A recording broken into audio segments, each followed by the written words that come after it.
capítulo 9. O mecanismo do fracasso. Como fazê-lo trabalhar para você em vez de contra você? As caldeiras a vapor são providas de manômetros, que indicam quando a pressão está atingindo o ponto de perigo. Reconhecendo-se o perigo potencial, podem-se tomar medidas corretivas e garantir a segurança. Ruas sem saída, estradas intransitáveis, podem causar-nos inconvenientes ou retardar a chegada ao nosso destino, se não estiverem claramente assinaladas e não forem reconhecidas como tais. Mas, se pudermos ler as sinalizações e tomar as medidas necessárias, os avisos de ruas sem saídas, de curvas, cruzamentos e etc., ajudam-nos a atingir nosso destino com maior facilidade e eficiência. O corpo humano tem os seus próprios sinais vermelhos e sinais de perigo, que os médicos chamam de sintomas ou síndromes. O doente costuma encarar todo sintoma como maléfico, uma febre, uma dor e etc. São sempre ruins. Na verdade, esses sinais negativos operam em favor do paciente, para o seu benefício, desde que ele saiba reconhecê-los e tome as necessárias medidas corretivas. Eles são os medidores de pressão e os sinais vermelhos que ajudam a manter a saúde do corpo. A dor de apendicite pode parecer ruim para o paciente, mas na realidade é fator decisivo para sua sobrevivência. Se ele não sentisse dor, não tomaria providências para remover o apêndice inflamado. A personalidade tipo fracasso também tem os seus sintomas. Precisamos reconhecer em nós mesmos esses sintomas, a fim de podermos tomar as providências necessárias. Quando aprendemos a reconhecer certos traços da personalidade como sendo sinais de fracasso, estes agem então automaticamente como informações negativas e nos auxiliam a nos orientar no sentido da realização criadora. Entretanto, não basta estarmos conscientes deles.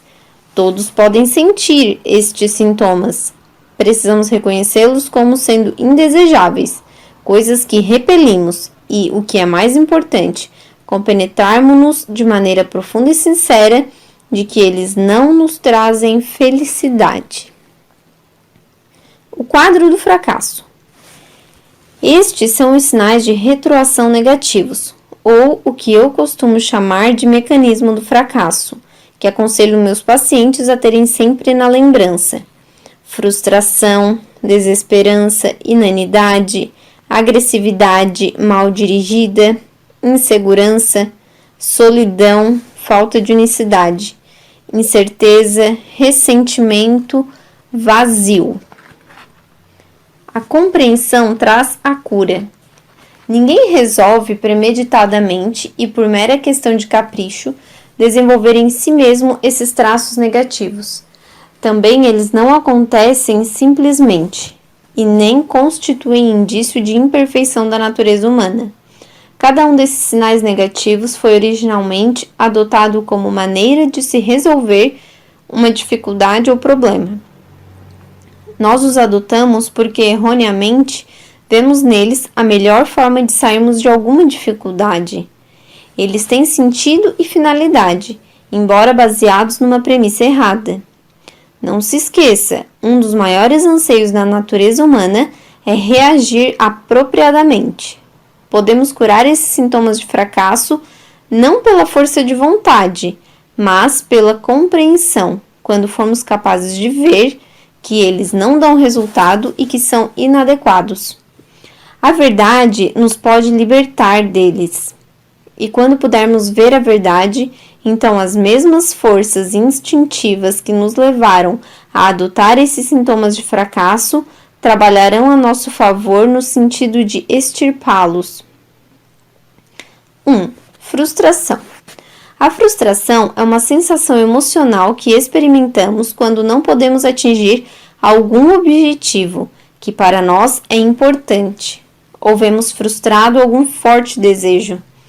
Todos nós temos, inevitavelmente, que sofrer alguma frustração, pelo simples fato de sermos humanos e, portanto, imperfeitos, incompletos, inacabados.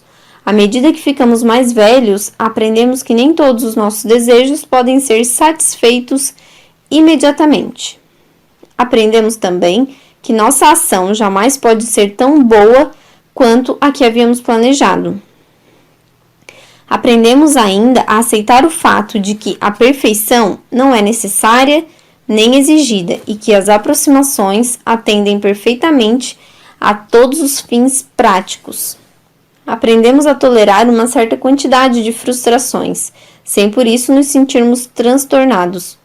E, somente quando uma experiência de frustração vem acompanhada de excessivos sentimentos emocionais de insatisfação, que ela se torna um sintoma de fracasso.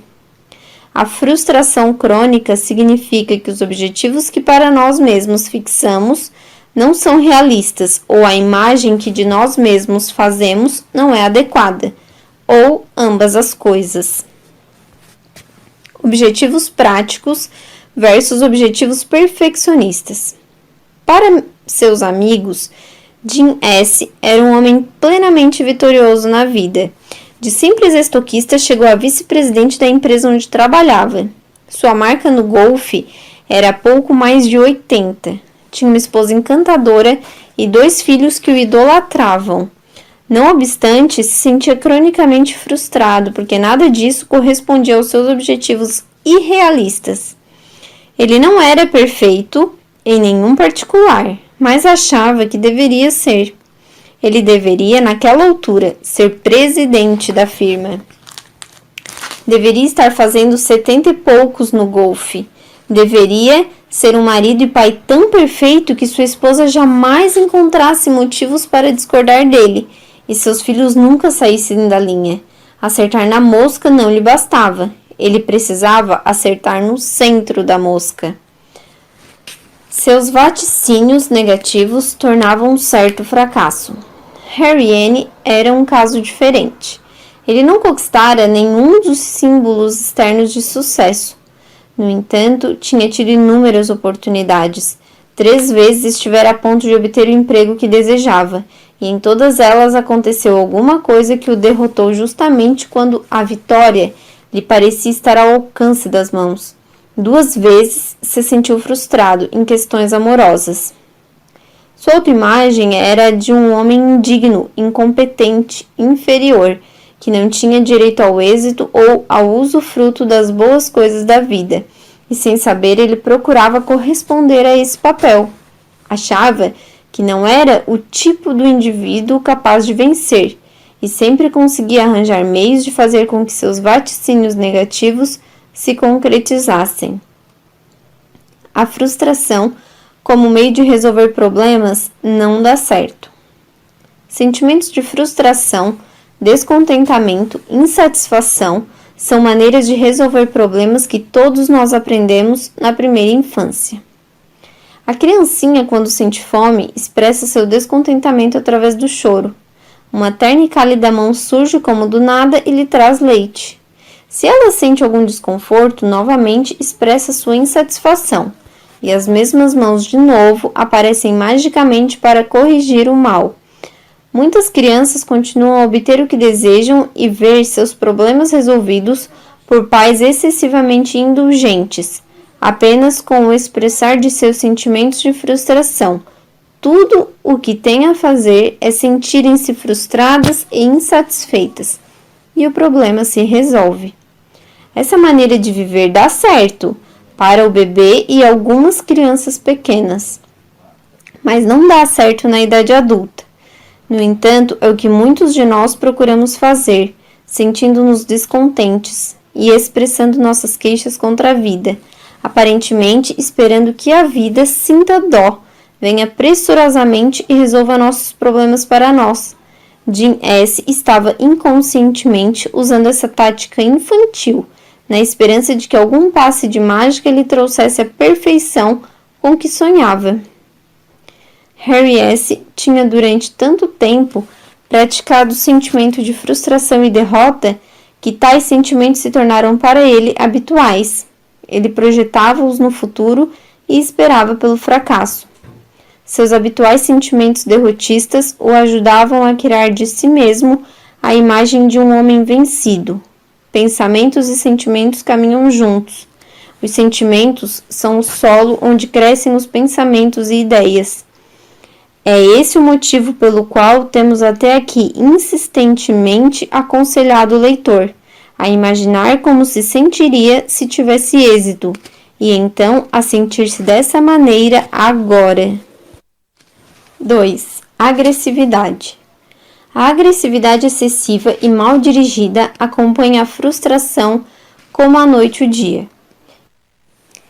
Isto foi demonstrado por um grupo de cientistas da Universidade de Yale há alguns anos no livro Frustração e Agressividade, de John Dollard. A agressividade em si mesma não constitui comportamento anormal. A agressividade e o calor emocional são necessários para se atingir um objetivo. Precisamos perseguir o que desejamos de forma agressiva e não defensiva ou vacilante.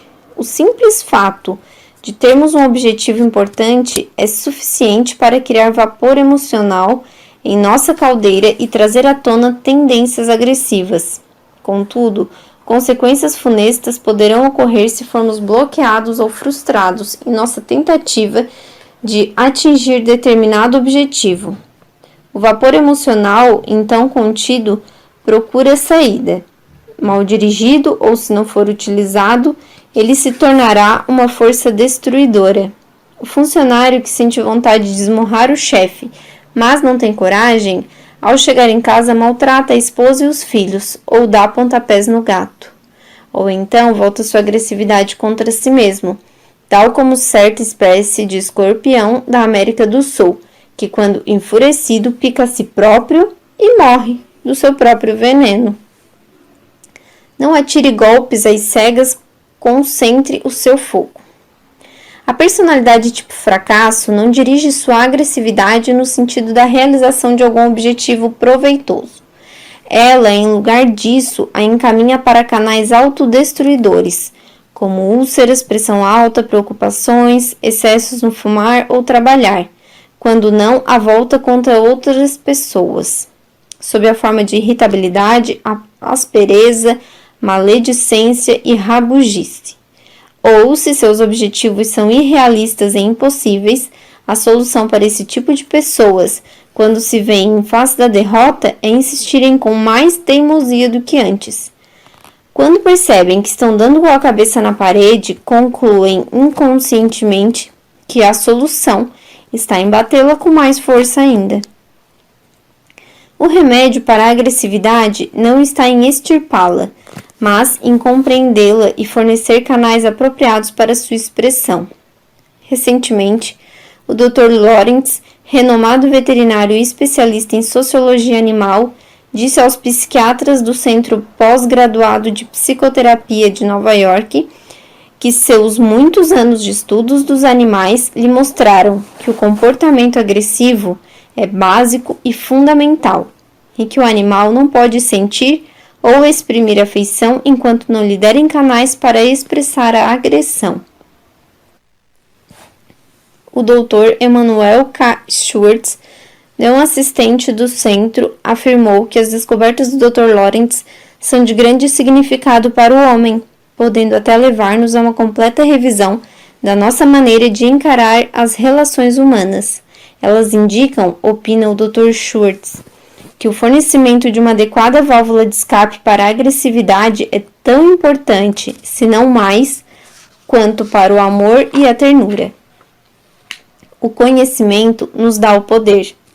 A mera compreensão do mecanismo em jogo nos ajuda a controlar o ciclo frustração-agressão. A agressão mal orientada não passa da tentativa de atingir um alvo, o objetivo original, atirando à torto e à direito na direção de qualquer alvo. Isso nunca dá certo. Não se resolve um problema criando-se outro. Quando sentir vontade de ferir alguém, pare e pergunte a si mesmo: isto não será resultado de minha frustração? Por que motivo me sinto frustrado?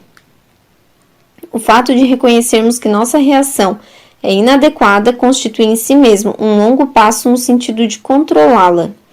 Também, quando alguém se mostrar rude para conosco, Nos sentiremos muito menos magoados se pensarmos que provavelmente não se trata de um gesto proposital, e sim da ação de algum mecanismo automático.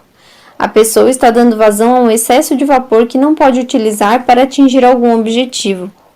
Muitos desastres de automóvel são provocados pelo mecanismo de frustração-agressão. Na próxima vez que alguém se mostrar grosseiro para com você no trânsito, em vez de você ficar agressivo e assim ameaçar a si mesmo, diga com seus botões: esse pobre coitado nada tem contra mim pessoalmente. Com certeza a mulher dele deixou que as torradas se queimassem esta manhã. Ou ele não tem com o que pagar o aluguel de casa, ou o chefe passou-lhe uma descompostura na frente dos colegas. Válvulas de segurança para o vapor emocional. Quando nos sentimos impedidos de atingir algum objetivo importante, somos mais ou menos como a locomotiva que está cheia de vapor, mas não tem para onde ir. Precisamos de uma válvula de segurança para nosso vapor emocional. Todas as espécies de exercícios físicos são excelentes para drenar a agressividade. Longas caminhadas a passos rápidos, exercícios com halteres são bons.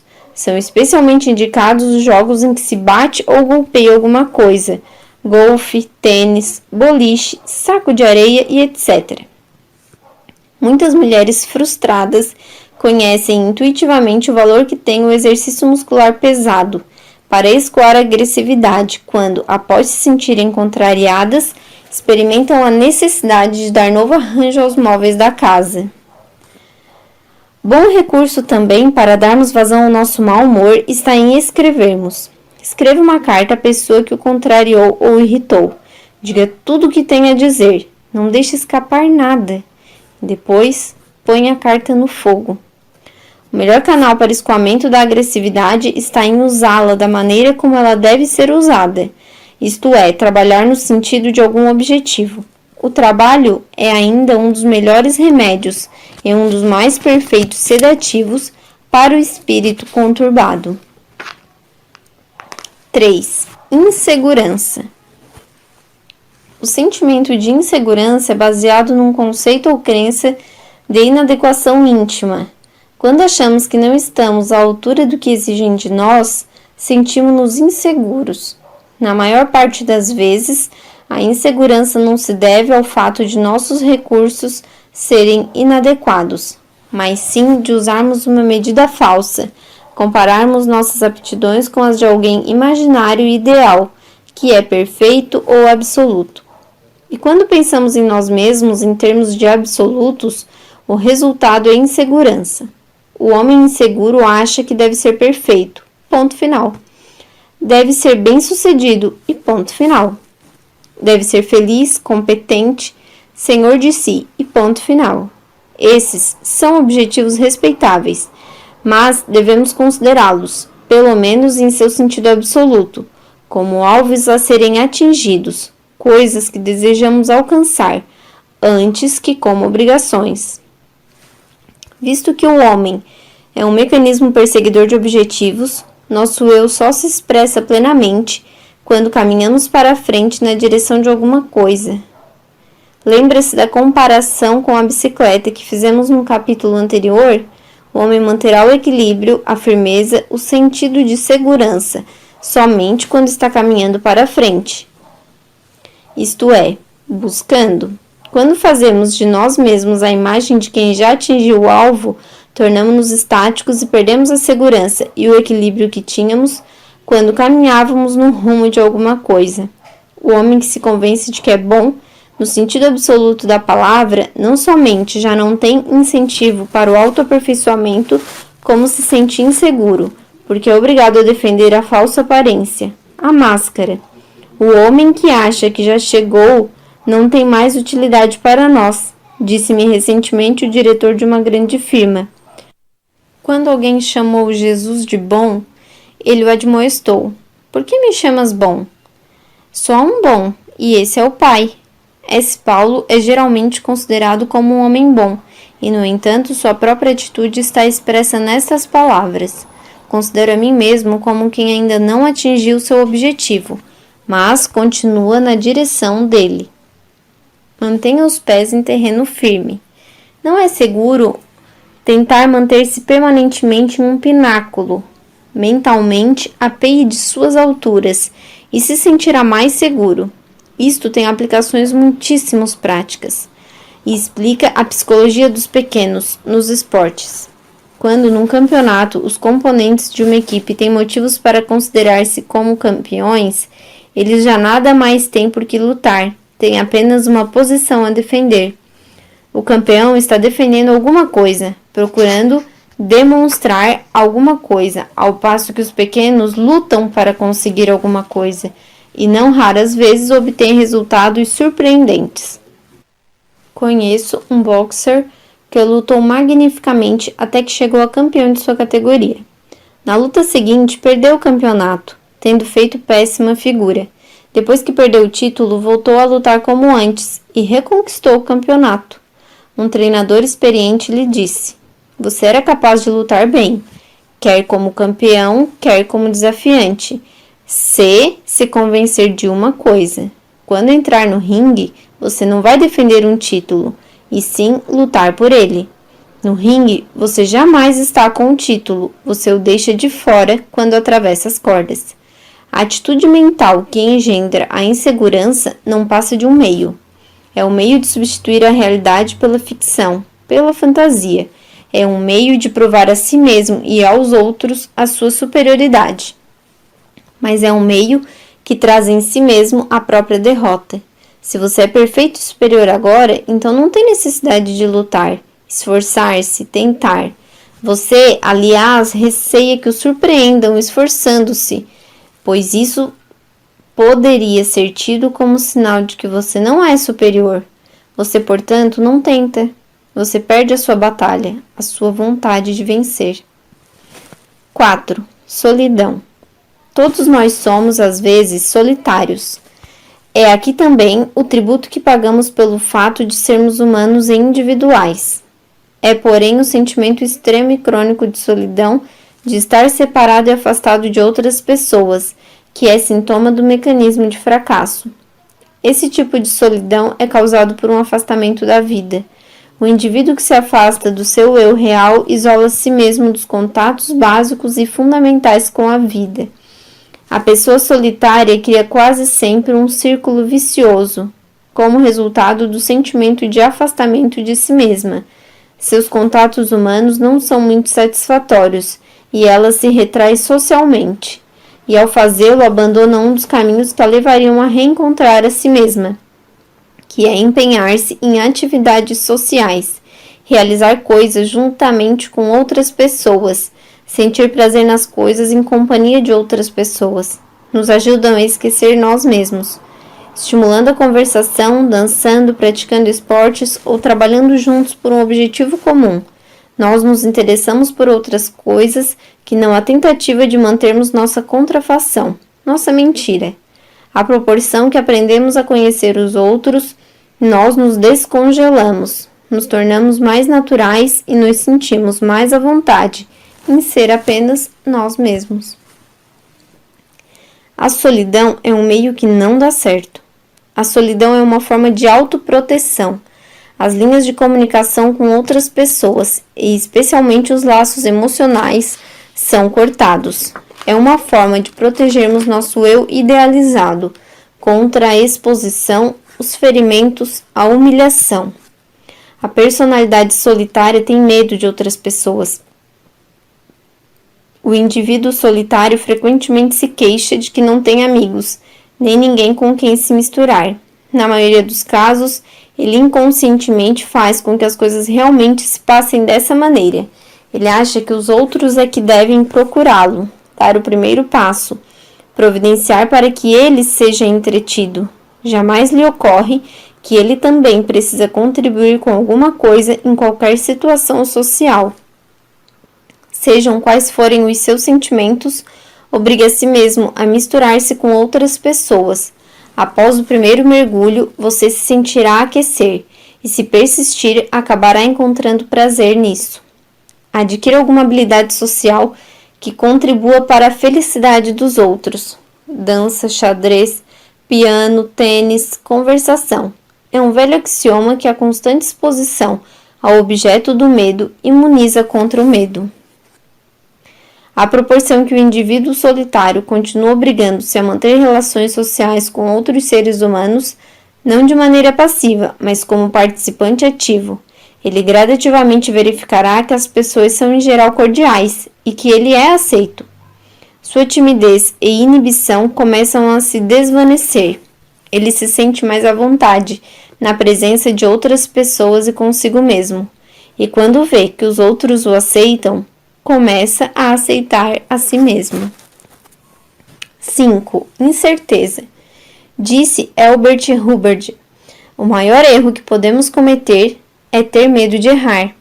A incerteza é uma maneira de evitar erros e responsabilidade. Ela se baseia na falsa premissa de que, se não tomarmos nenhuma decisão, nada nos poderá sair errado. E a possibilidade de estar errado apavora o indivíduo que procura acreditar-se perfeito. Ele nunca está errado e é sempre perfeito em tudo o que faz. Se ele alguma vez errasse, a sua imagem de um eu perfeito e todo-poderoso se desmoronaria. E assim sendo, o fato de tomar uma decisão se transforma para ele em questão de vida ou morte. Uma das maneiras é evitar tantas decisões quanto possível e adiá-las o mais possível. Outra maneira é ter sempre à mão um bode expiatório. Esse tipo de pessoas toma decisões, mas apressadamente, prematuramente, e sai depois muito seguro de si. Para ele, tomar decisões não oferece problema algum. Ele é perfeito? É impossível que cometa algum erro. Portanto, por que levar em conta fatos ou consequências? E quando, afinal, se patenteia o erro da decisão tomada, ele consegue manter sua ilusão, convencendo-se de que o erro foi de outro. É fácil vermos porque ambos esses tipos falham. Um deles está em constantes apuros por causa de suas atitudes impulsivas e atabalhoadas. O outro se acha amarrado por não tomar iniciativa alguma. Por outras palavras, a incerteza, como meio de andarmos no caminho certo, não dá certo. Ninguém está certo sempre. Precisamos ter em mente que ninguém espera que um homem esteja 100% certo em todas as ocasiões. É da natureza das coisas que nós progredimos agindo, cometendo erros e corrigindo nossas ações. O torpedo dirigido atinge o alvo, fazendo uma série de enganos e continuadamente retificando a sua rota. Não poderemos corrigir nossa direção se ficarmos parados. Não poderemos mudar ou corrigir nada. Devemos ponderar os fatos conhecidos de uma dada situação, imaginar as possíveis consequências das várias atitudes cabíveis, escolher uma que pareça oferecer a melhor solução e confiar nela. E poderemos corrigir a direção à medida que avançamos. Só os pequenos nunca erram. Outro recurso para combater a incerteza está em compreender o papel que na indecisão desempenha o amor próprio. Muitas pessoas são indecisas porque receiam arranhar o amor próprio, o que ocorreria se acaso viessem a cometer um erro. Use o amor próprio a favor e não contra você, convencendo-se desta verdade. Os grandes homens, os de personalidade verdadeiramente marcante, cometem erros e os admitem. É o indivíduo pequeno que tem medo de admitir que errou. Homem algum jamais se tornou grande ou bom a não ser através de muitos e grandes erros, disse Gladstone. Aprendi mais com os meus erros do que com meus êxitos, disse Sir Humphrey Davy. Adquirimos sabedoria através do fracasso mais do que do triunfo. Não raro encontramos aquilo que nos serve, descobrindo aquilo que não serve. E muito provavelmente quem nunca fez o erro, nunca fez descoberta alguma. Samuel Smiles. Edison trabalhava incessantemente num problema, usando o processo da eliminação. Quando lhe perguntavam se não desanimava com tão grande número de tentativas erradas, respondia: não desanimo, porque cada tentativa errada é mais um passo para frente. Sir Thomas Edison. 6. Ressentimento. A personalidade tipo fracasso, quando procura uma desculpa ou bode expiatório para seu malogro, quase sempre culpa a sociedade, o regime, a vida, a sorte. Ele se ressente com o êxito e a felicidade dos outros, porque constituem para ele uma prova de que a vida o está defraudando, que ele está sendo tratado injustamente. O ressentimento é uma tentativa de suportar seu próprio fracasso, explicando-o em termos de tratamento injusto, parcial. Mas, como bálsamo para o malogro, o ressentimento é uma cura pior do que a doença. É um veneno mortal para o espírito, torna a felicidade impossível, consome tremenda dose de energia que poderia ser utilizada em realizações. E um círculo vicioso quase sempre se estabelece. O homem que traz consigo uma mágoa não é o companheiro ideal nem o melhor colega de trabalho. Quando seus companheiros o evitam ou o chefe tenta apontar suas deficiências, ele vê aí motivos adicionais para se ressentir. O ressentimento é um meio que falha. O ressentimento é também um meio de nos fazer sentir importantes. Muitas pessoas experimentam uma perversa satisfação em sentirem-se injustiçadas. A vítima da injustiça, aquele que se sentiu tratado iniquamente, sente-se moralmente superior aos causadores da injustiça. O ressentimento é ainda um meio ou tentativa de afastar ou erradicar uma injustiça real ou imaginária que já tenha sido praticada. A pessoa ressentida está, por assim dizer, tentando defender a sua causa no tribunal da vida. Se ele puder sentir-se suficientemente ressentido e por esse meio provar a injustiça, algum processo mágico o recompensará, fazendo com que se anule o acontecimento ou circunstância causadora do ressentimento. Nesse sentido, o ressentimento é uma resistência mental a alguma coisa que já aconteceu, uma não aceitação dessa coisa. O ressentimento significa voltar a lutar emocionalmente contra algum acontecimento do passado. Você jamais poderá vencer, porque está tentando o impossível, alterar o passado. O ressentimento cria uma autoimagem inferior. O ressentimento, mesmo quando baseado em injustiças reais, não é a maneira de vencer. Ele, em pouco tempo, se transforma em hábito emocional. E quando habitual, conduz invariavelmente à autocomiseração, que é o pior hábito emocional que alguém possa adquirir. Se esses hábitos chegarem a criar raízes, o indivíduo já não se sente mais natural ou certo quando eles estão ausentes. A pessoa começa então a literalmente procurar por injustiças. Disse alguém que tais pessoas só estão se sentindo bem quando se sentem desgraçadas. A verdadeira causa do ressentimento. Lembre-se, o leitor, que seu ressentimento não é causado por outras pessoas, acontecimentos ou circunstâncias, mas é resultado de suas próprias reações emocionais. Você, só você, tem poder sobre isso. E você pode dominar tais reações, convencendo-se de que o ressentimento e a autocompaixão não constituem caminho para a felicidade e o êxito, e sim para o fracasso e a infelicidade. O homem ressentido confia aos outros as rédeas de sua vida. São estes que ditam como ele se deverá comportar ou sentir. Tal qual um mendigo, ele depende totalmente dos outros.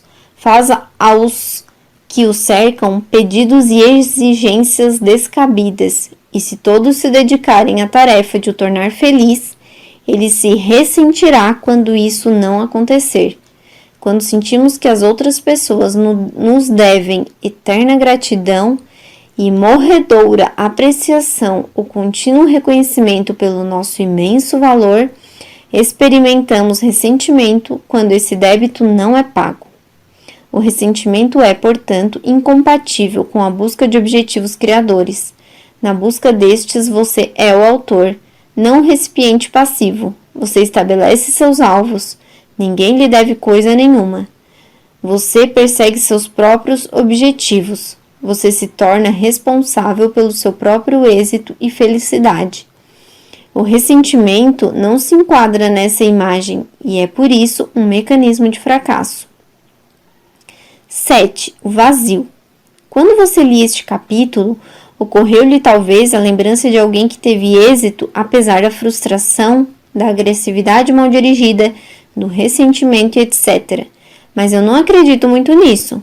Muitas pessoas adquirem os símbolos exteriores do sucesso, mas quando vão abrir o longamente sonhado baú de tesouros, o encontram vazio.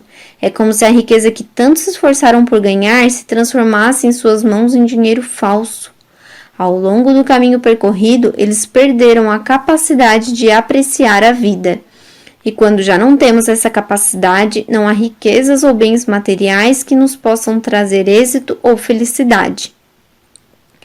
Tais pessoas conquistaram a noz do êxito, mas quando vão abri-la, a encontram oca. O indivíduo que ainda tem, vive em si a capacidade de apreciar, encontrar prazer em muitas coisas simples e comuns da vida, e também sabe usufruir todo o êxito material que porventura tem alcançado. Aquele em que a capacidade de apreciar está atrofiada não encontra mais prazer em coisa nenhuma. Nenhum objetivo é já digno de lutar por ele. A vida é um fardo insuportável. Nada mais vale a pena. Podemos ver tais pessoas às centenas, noite após noite, a se consumirem em nightclubs, procurando convencer-se de que estão se divertindo.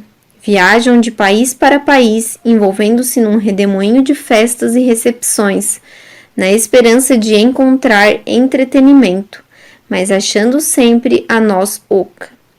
A verdade é que o prazer acompanha a função criadora, a busca de objetivo criador.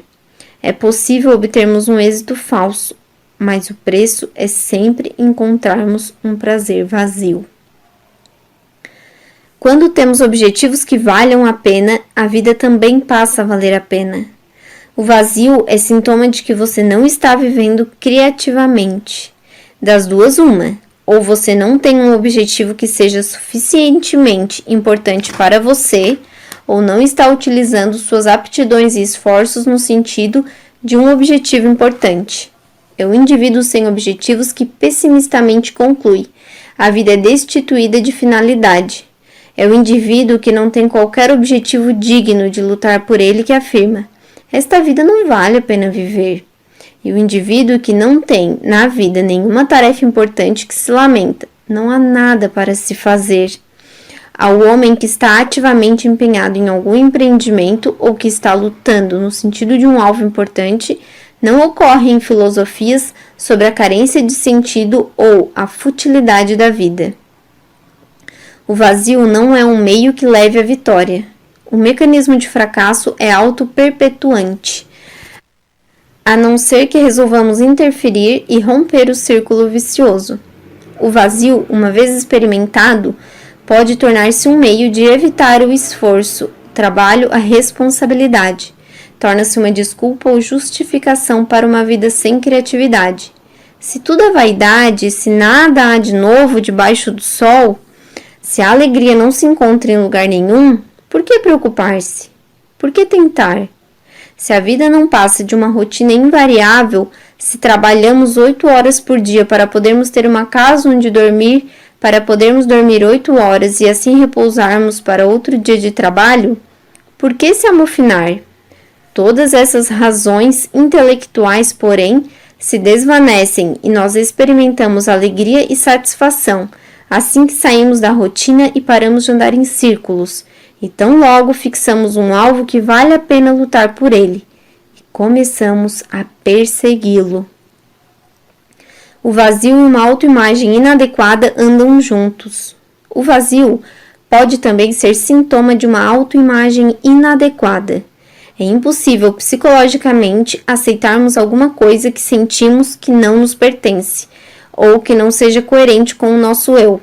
Aquele que tem de si mesmo uma autoimagem indigna e desprezível pode reprimir essas tendências negativas durante tempo suficientemente longo para lhe permitir alcançar um genuíno êxito, e então sentir-se incapaz de aceitá-lo psicologicamente e usufruí-lo.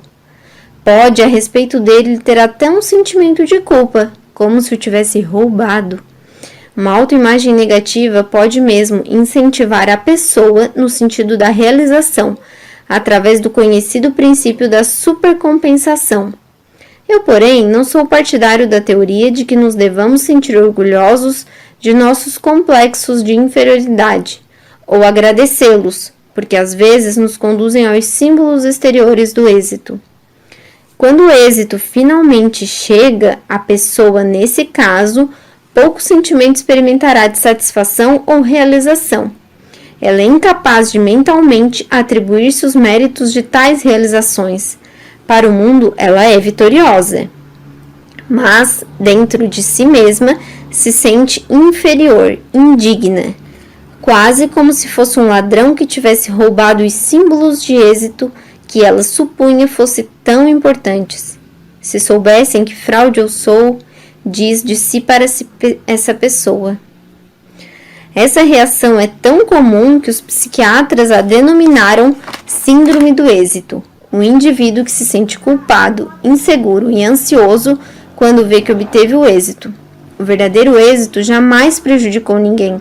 Lutar por objetivos que são importantes para nós, não como símbolos de posição, mas porque são coerentes com nossos anseios mais íntimos, é salutar.